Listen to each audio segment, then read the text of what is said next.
So it's now recording. I'm going to switch over to a screen share of our journey. Do we just click onto expedition? It will change in a moment. In a minute, there'll be something to click on, and it will be explained along the way. It should should be relatively clear. So I'm gonna go over into this one. So now you see my screen, but you should go and do that by yourself. And by clicking on the expedition. Yeah, and it might distract you. It might confuse things if you have the sound for both of them, actually. So you might want to totally mute the sound from me here. Okay. Or leave this room and come back later, whatever works for you. Chat, video. So this is all an experiment. Normally it works, but there could be technical issues. Settings. Mirror. Nope. That's not it. Mute. Oh yeah.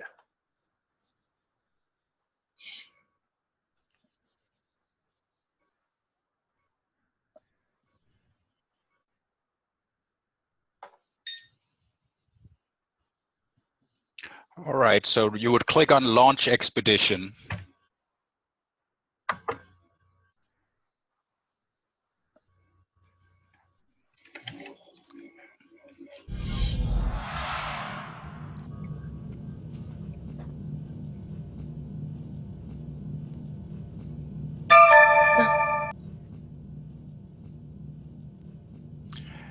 And you should see that we're in the holodeck.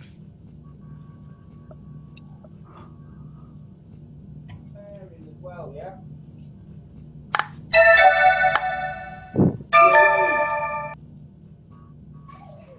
And your wellies.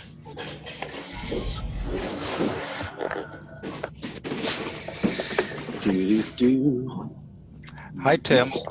Hello. So you can just watch the experience here. It probably doesn't work well in an iPad at this point, but yeah, okay.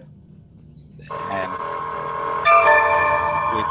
we should probably. I'm gonna mute you so we can. Yeah, do that. We can record the proper thing here.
Fleming, are you hearing anything? Because I'm not hearing anything at all.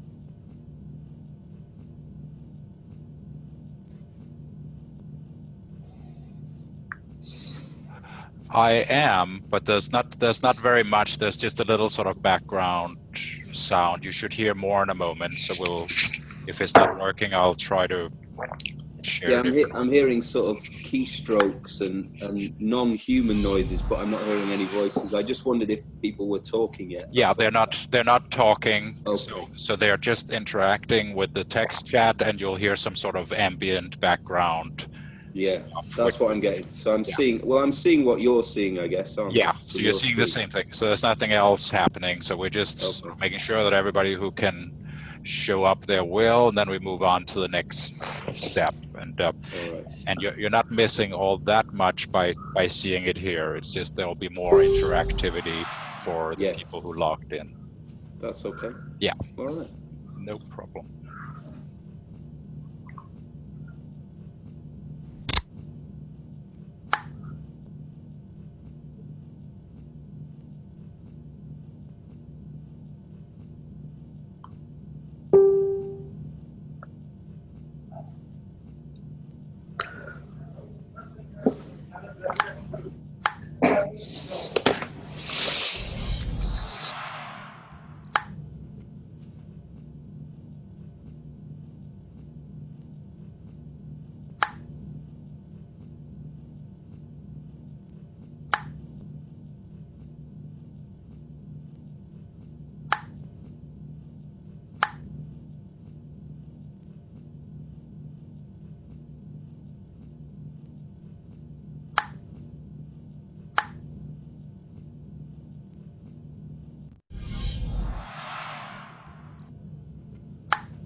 Welcome. We are going to go on a journey together, an interactive journey into virtual space. It happens in part in your web browser, and it happens in your mind. Your participation is a key ingredient in this experience. But you can relax because the Sceenius crew and your fellow travelers are here with you and will assist you on the way. And now, ready to go on board.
Fleming, there was a Don headset button that you just didn't press.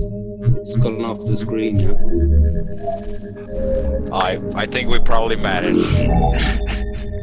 Or I might be reprimanded. But thank you.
So Fleming, is all the video that you see when you see it smoothly flowing? Because I'm just getting jerky kind of screenshots. Yeah, it is fairly jerky. It's an experimental thing. We're all actually in Google Street View together. Yeah. And which means anybody who starts dragging the mouse will take over control, and if we don't agree on it, it's messy like this. Yeah. But I see the same thing. But it's so when you had your video introduction before, I saw that as very jerky. I'm wondering whether I'm seeing exactly what you're saying or it's a kind of delay. Well, there are several steps to it. Like first it gets it to my browser and then to yours. Yeah. So, I mean, any lag will sort of slow it down a bit. So it's that's some of the issues or difficulties in making this kind of thing work. But at the same time, it's in principle rather sort of low tech. It's just a browser with pictures and videos that play in the browser. So it doesn't take any really fancy infrastructure to do it. And nobody can speak to each other. It's all text.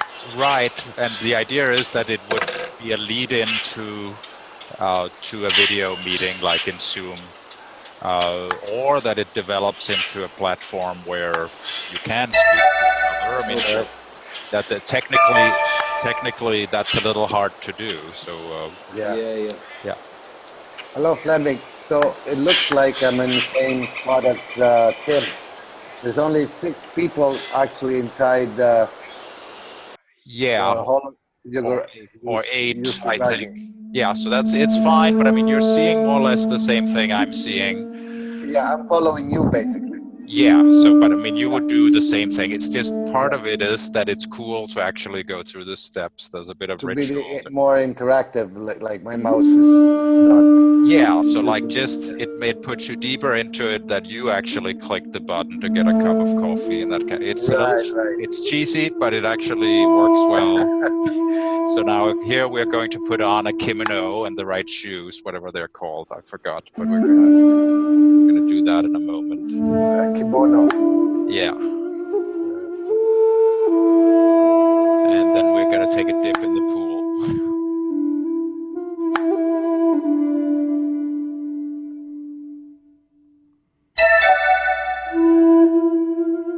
Okay, let's go.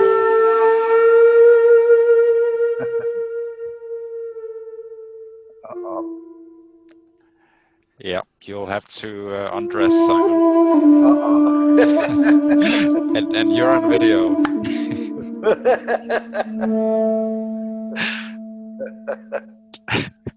This is where it gets interesting, right? Yeah, right. So you'll see everybody naked.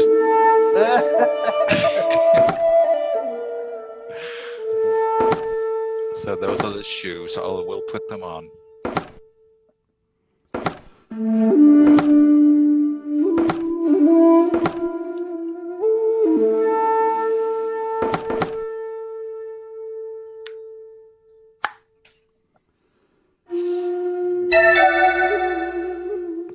I don't like the way you have to chase the button as it disappears off your screen. Yeah, that's a little weird if it moves fast, so I have to grab one of the follow buttons, but there you go. So we need the kimono.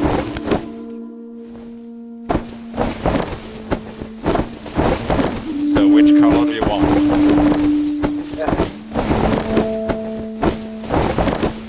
I think you'd look good in the red one. Okay, grabbing that. Yeah, you think so? Well, did I get it? Yeah, okay. Oh, I accidentally put 2 on.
Mhm.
Fleming, I think I'm going to drop out at this point.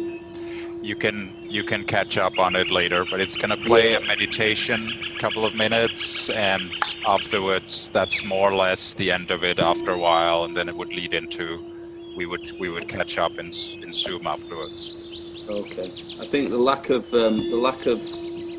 being able to speak to each other really makes it difficult for me. Right. I know that I'm only watching it secondhand, but still. Right. So that's part of the learning here of how does that change it, and what does it take to feel part of it, kind of thing. But that's cool. Yeah. We'll catch you later. All right. Take care. See you soon. Take care, Tim.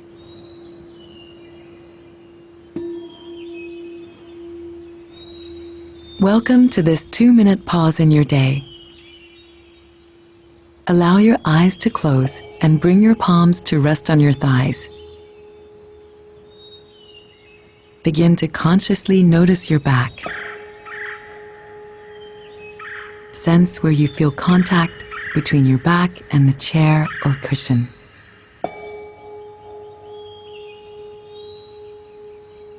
Let your shoulders relax.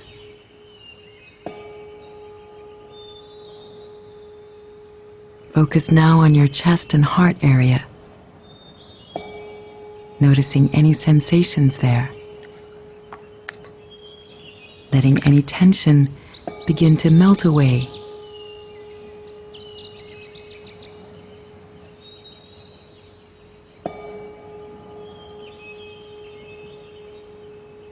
Become aware of your breathing and the rhythmic rise and fall of your chest.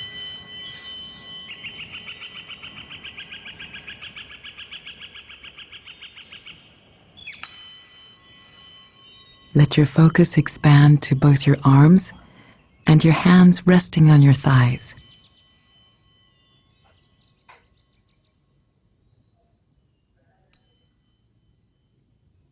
Finally, expand your focus to include the whole of your body. This is you, alive and present.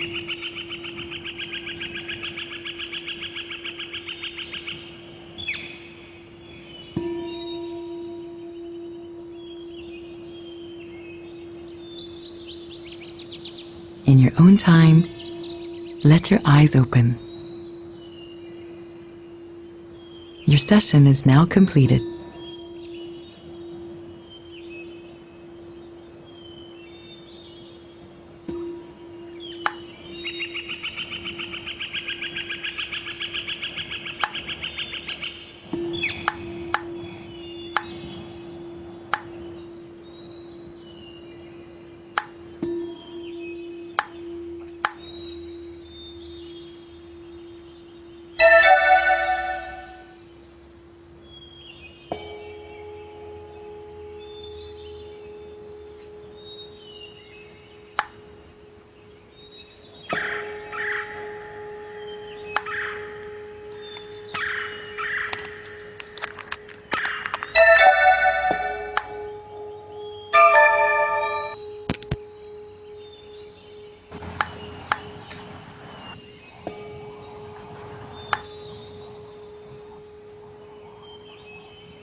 All right, let's see. Everybody here? I'm still drying up here. Hold on. We are joining. Yeah. Trusted hitchhiker wisdom. Always carry a towel.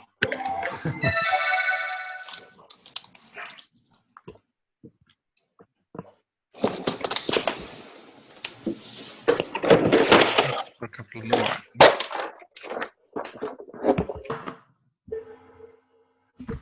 This is the side room off of the Yasuragi lobby.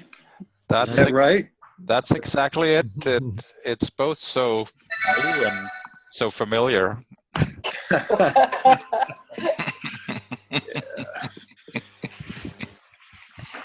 Gallery view. Okay. We're here. Good. So now let's talk about it. An interesting. Sophie's not here. Sophie's not here yet.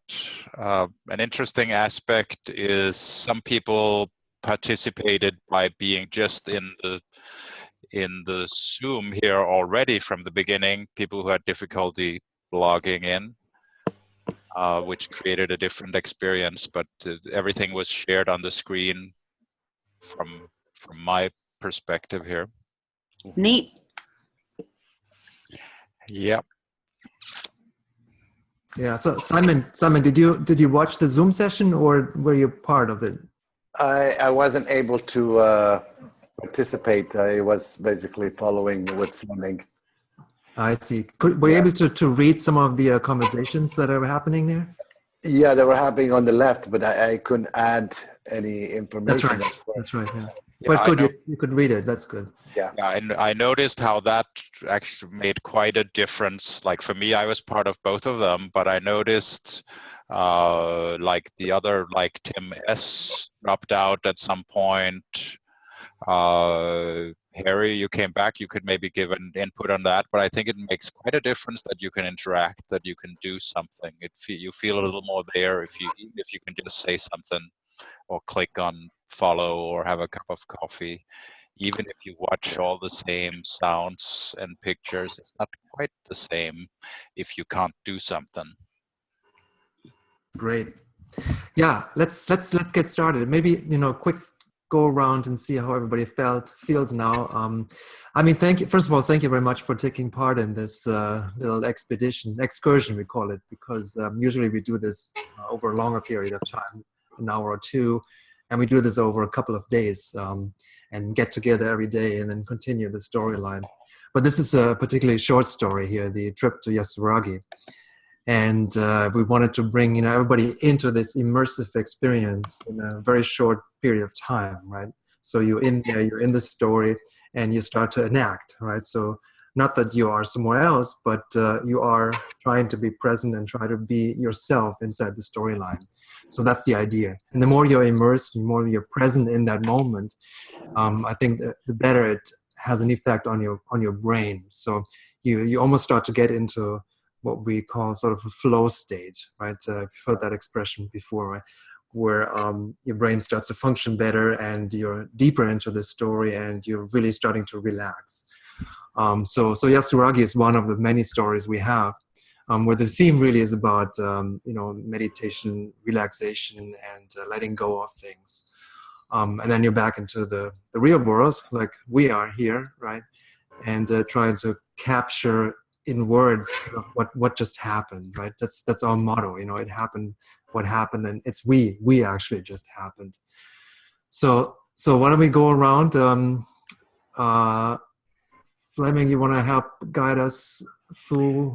Yeah. So let's just do what you just said. Go around the room and hear how your experience was, what happened, and how does that change us or influence us in what space we're in now, having a conversation afterwards. So just whatever your experience was. So we can do it in any order, or we can do it systematically. I can call you out in the order I see you. So Dina, for example, you're in the upper left on my screen. How did you like the trip? It was bloody brilliant. It was great fun. I enjoyed it. I was trying to think while we were traveling. I was trying to think how you were doing it, or technically what is the background, and also how I could apply it to what I do, which is develop online training. And obviously having the possibility to interact obviously makes you a lot more engaged. It's the first time I do something like this, so I understood from what your comments that maybe previous times there was no interaction. Well, I should explain. This is a quite different thing for the conversational experiment group, where we normally meet in video conference here and try to have a deep, meaningful conversation somehow with changing rules every time. So this is a way of changing the rules and seeing how it happens if we don't see each other. Yeah. So, it's fabulous. I loved it. Great, wonderful, thank you. Let's move on. So Simon, you watched it mostly on the video sharing. How did you experience it? It was okay. I've done many times use Google Earth, and I travel through different places, and then I take the tour and I zoom in and I actually follow the road and go away. And so I'm accustomed to these types of things. It was okay. It wasn't that exciting for me, as you said, because I was just following. So there was no interaction. Yeah, that's an interesting aspect, Simon, because we have these two modes. One we call the enaction mode. That's when you're there, when you're participating. And the other one is the representation mode. This is when you're outside the story and look at it, right? It's like reading a book, right, is one thing. That's representation. And then being inside the book itself, right? So drawing into the book, that's a whole different mode, and your brain functions differently. So that's great feedback, right? So it's maybe an interesting discussion for later on how one could feel more engaged also when one is watching it. If there's somehow something one can do, it would make a difference. Anyway, let's move on. How about Sophie? How did you experience it?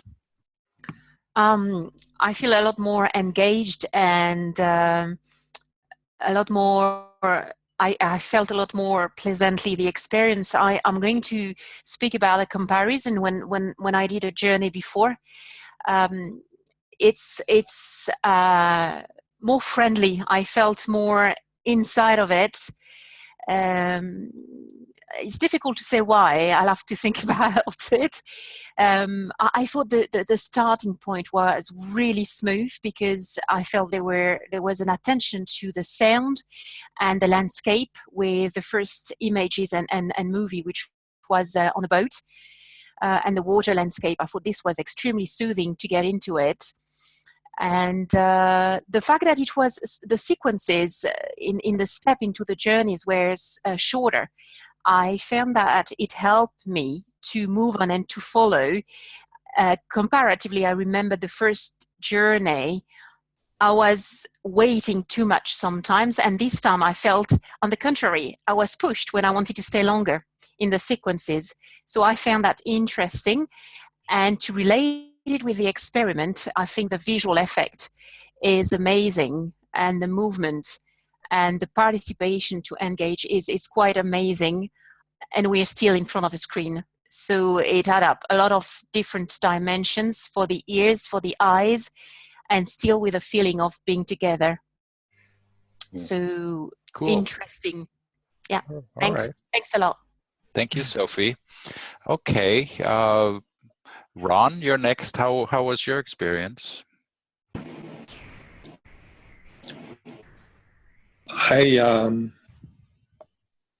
I don't like it to. I don't want it to be over. So I maintain my feeling that we're in this anteroom of the lobby at Yasuragi. Well, we are. And well, Joachim, you said that we were back in the real world, so it is the real world. Maybe that's my point, and and it just plays a part in my everyday life now. I've been having kind of experiences kind of along these lines for a while, and it just keeps filtering more and more into what we do call real life for me. Yeah, what's the difference, right? That's you don't have to answer it. Well, go ahead. Well, I'm trying to. I mean, the human experience is both virtual and real, and it probably always has been.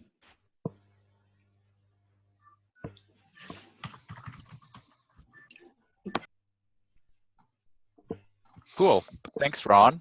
Moving on, Harry, you were watching it on the screen share, some of it. How did you experience it that way?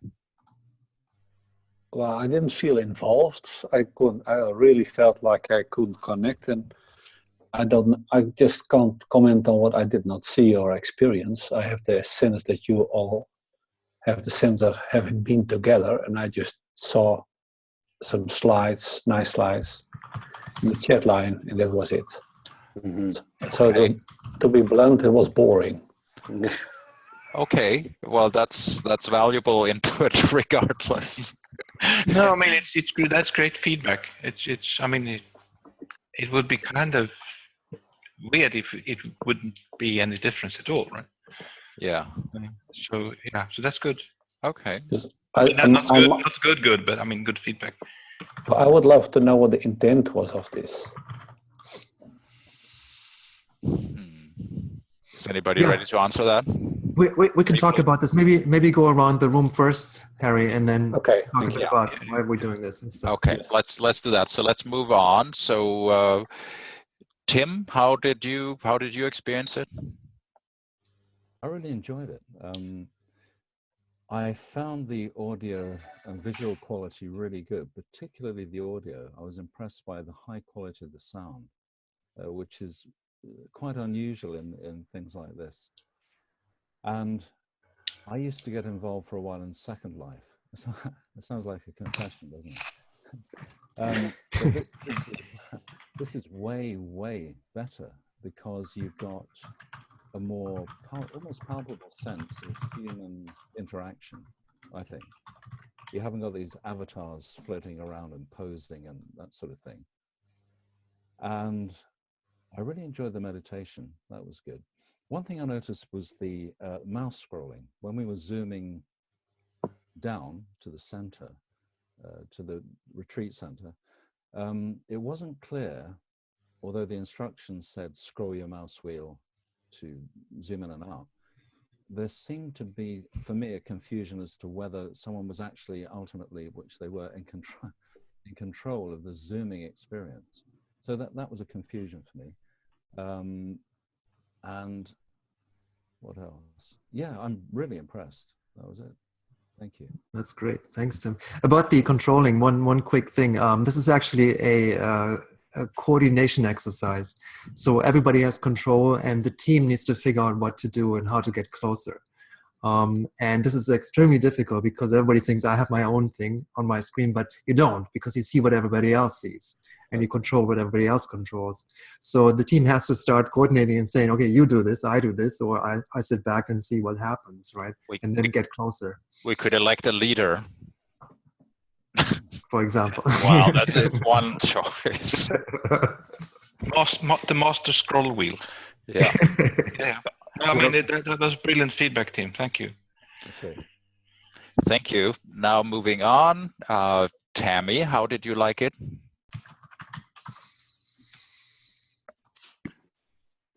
I feel relaxed, and I definitely was able to immerse into the journey. I like Dina. I was thinking of what kind of, how can we extend into the experience? The cards that would show up, that was interesting to be able to kind of layer in a learning journey. Yeah, it was neat. I feel like I missed hearing people's voices. The text chat is, it is a good way to be able to get the temperature check or, hear what people are saying, but I missed hearing people's voices. I loved when Fleming jumped in with his video piece that had been done ahead of time. That made it feel more immersive for me in a sense. There were some challenges in how the map and Google Map was presenting for me. It was flipping all over the place. So it popped me out of the chill zone that the experience put me into. And yeah, I'm just really curious and interested in how this can extend beyond a relaxing journey into deepening of collaboration and different types of experiences. Yes, cool. Thank you, Tammy. Leticia, how was your experience? Well, I want to say kudos to the production value. I thought it was really impressive. And I love the interactive part. The one thing that would have made it, let me leave you, I left the experience feeling more relaxed than I was at the beginning. But the challenge for me was the anxiety level that I had in having to figure out how to follow somebody. So for me, the instructions at the beginning would have been really helpful. I agree with Tim. If we want to have a common experience, to be able to know ahead of time what the intention was, would have set the mind at ease so that there was no, every time something came up, I wasn't sure if there was going to be another shift in orientation of where I mean, overall, I knew that we were going to be in a spa. then for myself, of course, my own projection at a spa, I go to an environment and I'm not using my thinking brain. So to have to read on a screen is assaultive, because I'm having to figure out when I'm trying to relax into the immersion of a meditation or the process with the group. So if I had known ahead of time that these pieces would have been there for us to be able to engage with the intention of staying connected, that would have been a different, I would have relaxed differently into the piece itself. So for me, it's really about, I wanted to know when, at the end, I realized that, oh, maybe what you were trying to do was to have us relax into having somebody lead us through a process. But in the conversation, we would break apart and you would say, we're all in this together. So if we were all in this together, then I feel it would be helpful for us to have all the parts where we could participate. And that would have, you know, where we would be engaging and where we would have meditations, and kind of just mapping a flow. And not to disclose any of those really juicy pieces, but to just say the journey is going like this. The journey is going to include several pieces. One of them would be a chat box, which we will be using to help direct. And you'll see on the screen these things that will flash up. You can click on them sometimes. So you would need to say, some you could click on, some were just really just things on the screen. So I found myself trying to click on things while I should have just been relaxing and waiting to be, you know, guided. So that is really the only piece, because in the interaction for me in creating a group think, especially when you want to create an egalitarian expression, we all need to have the pieces. That doesn't, and that means we need to know when to surrender to the leadership of the facilitator. So that's all, because overall, I definitely left feeling much more relaxed. And it was just really beautiful. So thank you so much for all of that. Lovely. Thank you, Letitia. Now on to you, John. Well, I'm just kind of blown away by this amazing feedback. I'm not sure if you can actually, kind of one A4 solidly annotated with your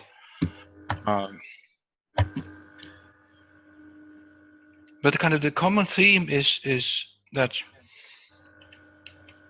we managed to somehow be engaged. We managed to sort of enact some kind of an experience. Now, it's sort of, I have kind of an unfair advantage. I've sort of done the Yasuragi lots of times. And actually also, since I live in Sweden, not far from Yasuragi, for real here in Sweden, I've been there 2 times in real life. So I will sort of take to heart what Tammy said with the extending this into different dimensions, different experiences sort of benefit to us all and to others, and also take to heart particularly the breadcrumbs affordances you outlined, Letitia, with enabling other people to feel sort of more engaged, more in control, and also that enable them to sort of embrace the experience. So kind of both. That's the both worlds.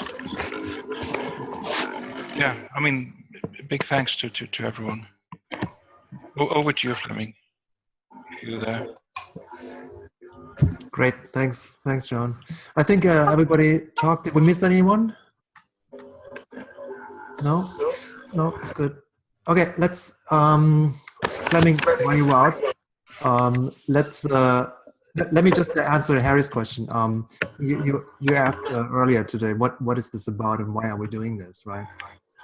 So let me try to put this in the context of the conversational experiments that Fleming is running. This is a similar experiment, but more on a cognitive level. So what I mean by that is we wanted to use your senses, you know, your vision, what you hear, even your tactile senses. You know, when you drink coffee in the experience, you know, in the expedition, you can also have coffee here. But so mix these two together and get into what I call sort of a liminal state, right? A state where you have to reorient yourself. You know, you have to figure out what's going on around you, and drop everything else that's happening. That brings you deep into the story. And it creates a sort of a presence, you know, a presence that's extending into, you know, an online environment. And that's what we're really trying to do is, you know, questioning if, you know, we can extend like the physical meetings you have, if you go to a workshop and see people face to face, can we bring part of this into an online environment? So you also feel this presence, you know, even though you're not seeing anyone directly, right? And you can't see any facial expressions. And that extends into something what's called social presence. So this is when you begin to interact with others, get a sense of where are the others, you know, how do you start to resonate with the others? And it gets to, when you do this a few times, you get into something, what we call it's a social field. So almost something, I think Tim mentioned that earlier, it's almost palpable, it's tangible, it's there, you can feel it, that people are there with you in the room, even though you can't see them. And that has sort of a tremendous effect on your brain. So when you do this a few times, you feel really elevated. You might feel it throughout the day today, that you feel you have more energy, you know, things move along quickly and more efficiently. At least that's my experience with these expeditions. And that's basically all what we're going to get out of this. So it's a way of looking at technology in a very human-centric, in a very positive way, right? So instead of offering a gaming experience here, or, you know, getting to, you know, having people sign up to something or some marketing gimmick in the background, we just want to focus on the human side of things here, right? The positive side of technology, and then pushing you into this zone to just let go for a moment and then create this zone, create this field, and then go back to work, you know, go back to where you came from, and hopefully, you know, picking up some of this energy that you've carried now, that you created, that we co-created together, right? Bring that back into your environment, into your work, into your day-to-day, and see what you can do with it. So that's basically roughly the idea here. Does it help? It could go in different directions. It could be a lead-in to a conversation like we're having here, or it could be a learning experience in itself. It could be just creating atmosphere and coherence in a group, that we've done something together. We've gone on an expedition together, which is useful in itself. Or it could be about the things that happen, that somehow we've learned something by going through it. So I think it can be all of those, but it's I mean, Sceenius itself is an experiment that's evolving. So where that will end up, that's not clear. But I can certainly see it being useful in a variety of ways. And I kind of like the, even though it's very, it's a high production quality of the video and the sound, but in another sense, it's very sort of low tech. It's just in your web browser. It's just some pictures and some sound, and you click on some links. And I think that actually helps making it immersive. That it's not a fully rendered virtual reality thing. You have to provide half of the material yourself. There's no real cup of coffee.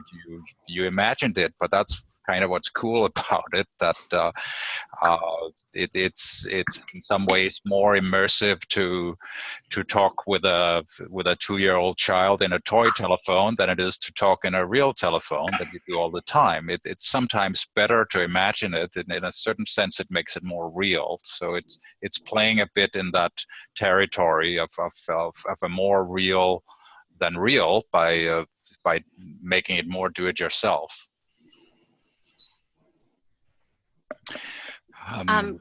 Can I just say back to what I understood, which is that you were wanting to create an environment that allowed a social connection to happen on a much more visceral level, to bring people into a shared experience, to feel a connection, as if we were all in the same dream space or vision scape or experience scape. And what it brings to light to me, for me, is that when I say yes to engage in whatever communication is happening, I automatically feel connected. So each time I've been on these experiments, the connectivity has been instantaneous.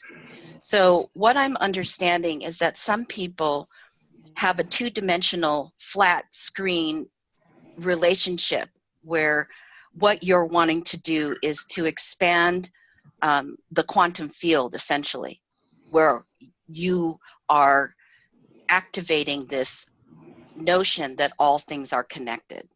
Is that a little bit where there's a kind of a group field that gets created, and then we can move from there? Because the other thing you said was that, well, you implied that people don't feel connected, you know, during the day. They're kind of not connected. And that's, to me, like a foreign concept. As a person who's actually spent a lot of time with Indigenous people, like, you know, the connection is always there. So the yes is an automatic, I let you in my field. Yeah, that's a very good description and definition, Letitia. When you started to describe in your own words what this is about, that's exactly it.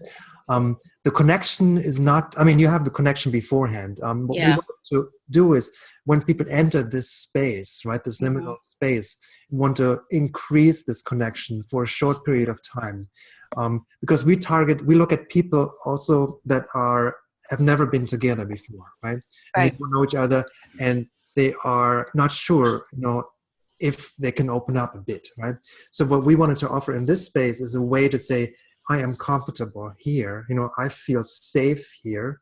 I can tell you a bit more about myself, right? So let a bit of yourself, of your true self, you know, show up in this space. And as soon as we establish that, I mean, then that's a big step towards, you know, well, you can do it, you can learn to do it, and then you can bring this now into your own environment, right? And then use that for other connections. Whatever you do in your own world, in your own teachings, in your own, you know, office environment, whatever it is, that's the idea here. You put it very well, Letitia, that's great. Guys, I need to go in about 5 minutes, which might be a good time to end the meeting and or the recording. We're going a little longer than normally. I don't want to stop the conversation from continuing, but if there's good stuff we can do to wrap it up, and like on how did this work as an experiment, I mean, we've already given a lot of feedback on it, but is there another level to it of how was this a conversational experiment? What do you guys think?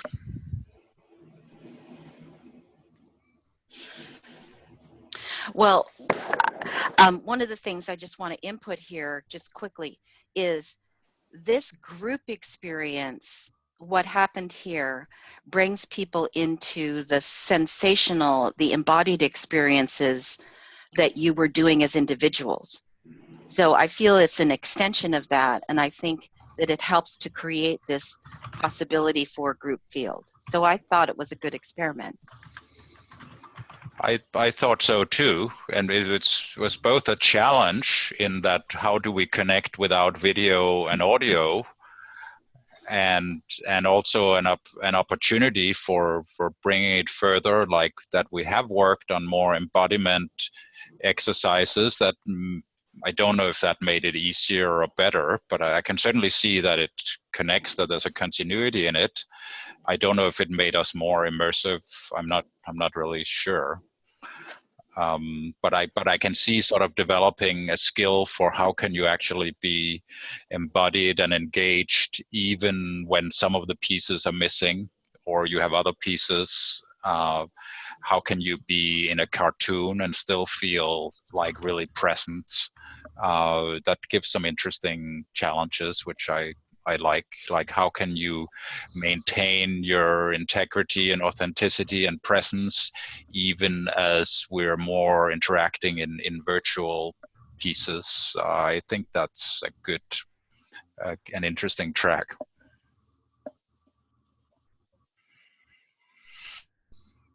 Being in a cartoon. Oh. Yeah, when we weren't in a cartoon, but it's a little bit like it. I mean, we're drinking cartoon coffee and stuff. No, I do. I stopped because I thought maybe you were going to say something, Simon, but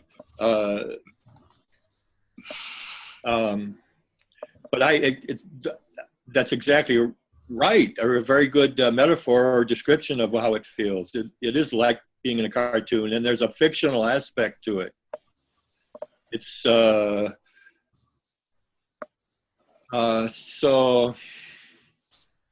and in that, and so we create an artificial memory, or seemingly, or I don't know if it's artificial or what's real and what isn't in some sense, just because of the human nature. And so at some level, even though I know I was pretending something, if I do it, I can structure the experience to accomplish a purpose, including learning, especially, is one good topic that came up that you mentioned.